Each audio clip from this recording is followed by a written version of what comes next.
welcome back to the Joshua Cuthbertson Show. This is episode 93. Before we get into our show, I would like to say at the end of our episode, look at our sponsor sheet. We got 7 wonderful sponsors sponsoring the Joshua Cuthbertson Show. So at the end of our episode, check out our sponsor sheet. Now for our special guest. He played ball with Pamlico High School. He graduated in 2014, went on to get a degree at ECU, and now he's back giving his time, effort, and energy to the Pamlico Middle School boys as the basketball head coach. My special guest for the day, Coach Dwayne. How you doing today, bro? I'm doing good. Yes, sir. How about you? I'm doing good. Good to see you, big bro. Yes, sir. Yes, sir. So, first question I wanted to ask you, COVID been around a couple years. How you and your family been ever since COVID done hit us?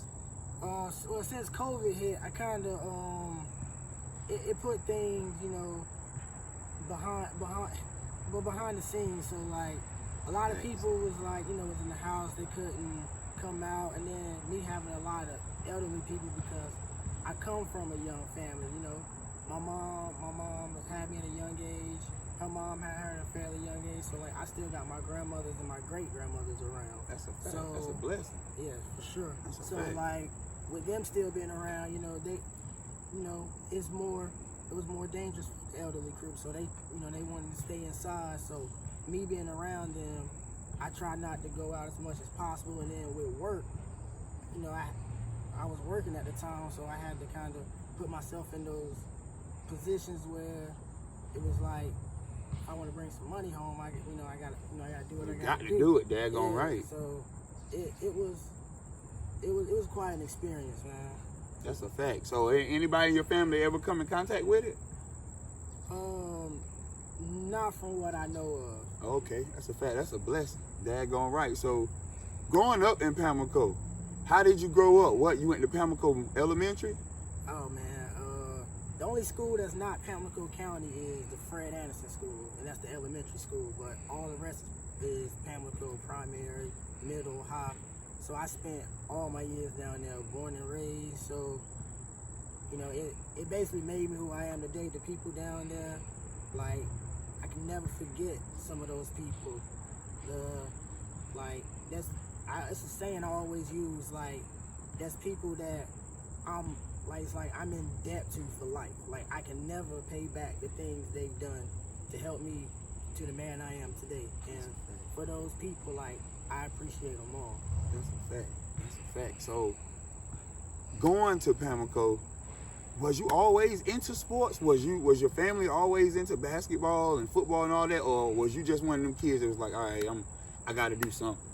So I had family members who, they played sports and they did that, and I was always intrigued by it. I got off to the start a little later than everybody else. Everybody else started about 5, 6 years old, but like, my grandmother and my mom, like, they never really thought about having us putting into sports till we got about 8, 9, because they looked at 5, 6 kind of a little young, but like, that's a fact. But when we got in there, man, it was just something they couldn't keep us out, because they would see me just shooting outside of the gym, shooting outside on the goal for hours and hours and hours, and it was from sun up, sun down. As soon as I got out of school, just shooting, and it was like, man, we gotta get them in there. And like, one of the first guys to really pull me out into the recreation scene was Jeff Whitfield. I gotta give a big shout out to him. That's all a fact. the things he did is like, he told me one day, he was like, man, come to basketball practice. And I was like, basketball practice? I always felt like, what I'm saying, I'm one of the best basketball players, but I was like, I ain't never played organized before. So my first experience on the organized basketball court, it's a lot from going from playing outside to when you got referees and all that. So that's a fact. I had a major wake-up call. That's a fact. So one of the things you just said was the transition from just playing regular outside basketball to organized basketball. Did you have a problem transitioning? Like, was it hard for you at first? Huge problem, because I was so used to playing against my peers outside. Outside there's no pressure. That's so fact. It's like, you know, we outside, we just shooting the ball. And I'm like, man, I can do this. This is easy. So when it's time for me to play organized, I'm like, oh, I'm gonna go out there. I'm gonna get 30 points a game, MVP. Right, that's gonna be nothing for me. Man, my first game, I probably scored 2 points. Turned the ball over like 6 times. Cause like you walk in, you see a big crowd, and you're like, oh man, like it ain't outside no more.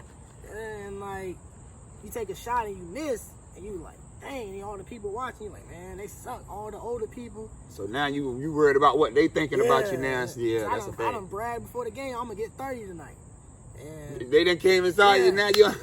So like, man, the mental aspect, it was hard, man. That's a fact. So going to high school, what was your mindset with the game of basketball? Oh man, going into high school, it was like, because when I was in middle school, we had a team go to a state championship team. We had a state champion runner-up team. Right. So like, watching those guys, like, I idolized, like Antoine Tutt, Maurice King, Braylon Blunt, like Kendall Ham, Dominique Holiday. Like I idolized these guys. I looked up to them like it was crazy. And then my 6th grade year, I was the basketball manager, so I got to see like Shane, all Shane up front. Me and Shane were neighbors, so like it was like, that's a fact. Shane was like the first person I really looked at like a superstar. You know what I'm saying? Like a local superstar. That's a fact. That's a fact. You like, man, that's, boy, it's he was crazy. Big dog, yeah. right? For real though, he was big dog, for real. So like going into high school, it was like, oh man, like this is about to be crazy. And so they, I was small. Then I walked in my first day of high school, 5'4", 98 pounds. So I'm like, you know what I'm saying? Spud Webb type thing. I'm small. And we had a football game, and Jeff, Shane's dad, come up to me and was like, you ready to be the starting point guard for the varsity this year? And I looked at him like he's crazy. I'm like, starting point guard for the varsity? I'm like, man, he just talking. And that's bad. Season come up, I play about 8-9 games of JV, and I was just lighting JV up. Like my first JV game, the first half, it was horrible. Like I was nervous. You know what I'm saying? First time playing against high school, and we were playing a bunch of 10th graders, and man, Coach Campbell gave it to us good, man. Shout out to Coach Campbell. Coach Bell, that's my dog too. That's big cuz there, right? Coach Hollowell, man. When I say they lit us up after that first half. And that second half, man, when he pulled you to the side, he like, man, just do you. And I went on JV. I probably averaging like 23, 24 on JV, just lighting it up. And then, so Coach Campbell and Coach Sala come to a conclusion, like, we think about moving them up against varsity. So we used to have a prep school come in every year. So we playing this prep school, and I'm still on JV, and there's about, but if you know about prep schools, they JV teams are full of 14, 15-year-olds like we is. I'm only 14. They're 17, 18, 19. Could be going right. Like, and I had a big game, and then that's when they was just like, you know what? We're moving on to varsity. And that's why I always respect Coach Campbell for this. Coach Campbell's like, you take my starting point guard from varsity, you better start him. Ain't no point in bringing him off the bench. You get him for the next 3 years, you might as well start him. So and it was crazy because we had just played y'all. You had just hit that buzzer beater. You had just hit the buzzer beater. Cause that was the game I wanted to play, man. And I was like, cause I was just looking, I was like, man, we just played West Craven. I remember y'all came out with the small shorts. Yeah. Like that game was crazy, man. Like it was back and forth, you and Shane. Yeah, man, that was like, and I'm like, oh, we got this. You hit the buzzer beater, right? I think that you was only a sophomore. That was my 10th grade year. He was only a sophomore. Shane was tough, man. Shane was just a different animal, man. Oh, yeah. He was a different animal, man.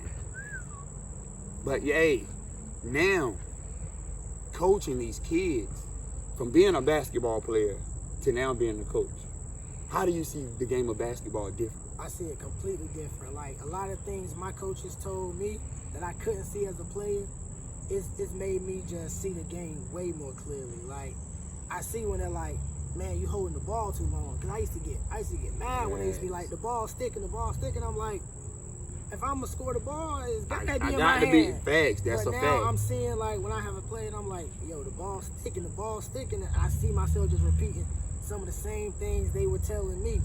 And it's just opening me up to where it's like, man, like, the game has become way more clear. And, like, everything I do is I do it for the kids, man. Like, you know, like, when I first started coaching, I was still in college, so it was my last semester of college. So, like, Coach Sal was like, "Hey, you were still in college." Still in college. So I'm driving back and forth from college to ECU. From ECU back to all Pamlico. the way to Pamlico to have basketball practice, back and forth, like, almost every day. So, like, so you knew this was gonna be your passion. Like, daggone right. This is what I want to do, man. It's like, and like just being around the kids, man. Like, some of those kids on my first team, shout out to some of them. Thanks. I got Braylon Allison, Jaden Williams, Barrick Alderley, Reagan Shields, Antoine King. Like, man, all those kids made it. And they're still doing good to this day. They're rising juniors and sophomores, like Tariq Barber, so shout out to all of them. That's a they fact. made my first coaching experience, like, surreal, man. Surreal. That's a fact, man. That's a fact. So, coaching these kids, and like you said, it's for the kids. You want to give back for the kids. What's the biggest thing that you see that kids need to work on, like with basketball or just with life in general? How to take a loss and to bounce back, man. Like, a lot of these kids, especially with COVID, they be, you know, a lot of them are referred to as COVID babies. 2 years of unstructured time, just being at home. Like, a lot of the kids, you know, lost their ways because it's like, you know, when you came back from school after summertime, it took you a while to get settled back in. Now imagine 2 years out of school and coming back. Yeah, that's a fact. So a lot of that's like fact. So structure it's hard for them right now. It's like somebody telling them to sit down. It's like, man, besides my mom, I ain't heard him sit down in 2 years. That's a fact. So, like, and it's like, and I'm glad it's starting to come back around, but those 2 years off, especially at a young age, it's like, it's affected them a lot. Just like even small things like motor skills and like, cause I taught in the classroom this past school year. So I taught 6th grade. So, you know, shout out to my 6th grade students and all the principals that, you know, gave me an opportunity for that. So, like, and I just saw how COVID had a big impact on the kids, man. That's a fact. That's a fact.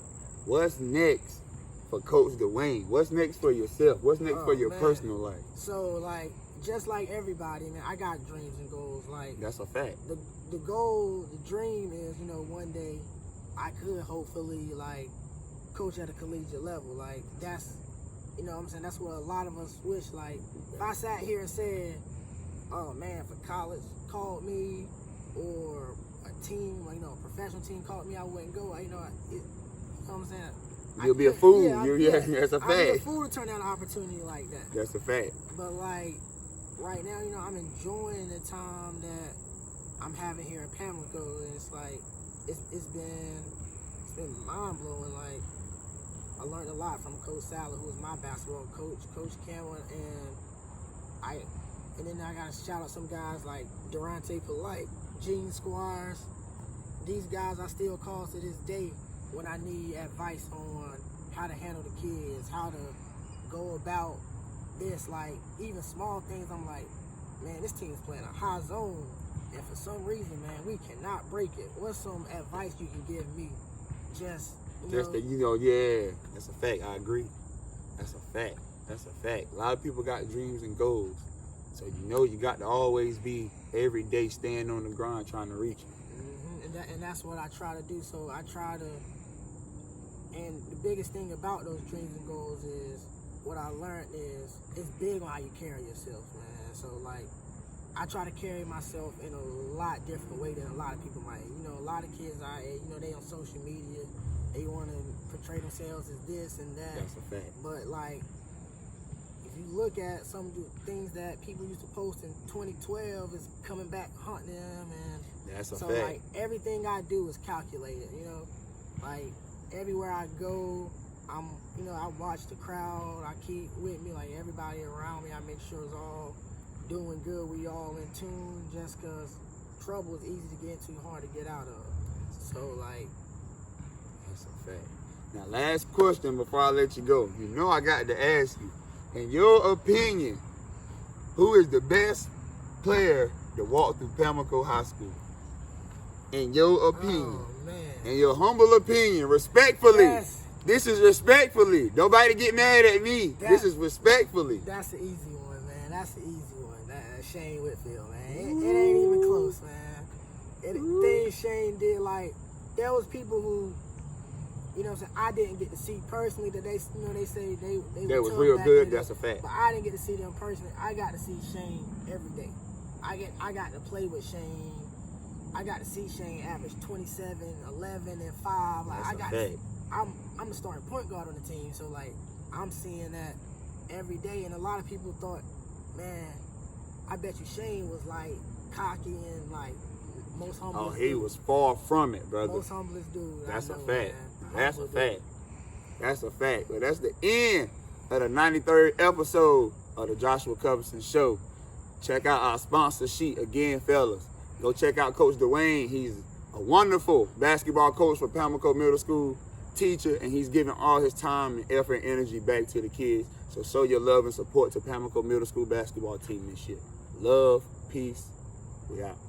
Thank you everyone for watching the Joshua Cuthbertson Show. I appreciate your love and support. Continue to show your love and support by clicking the subscribe button below the video.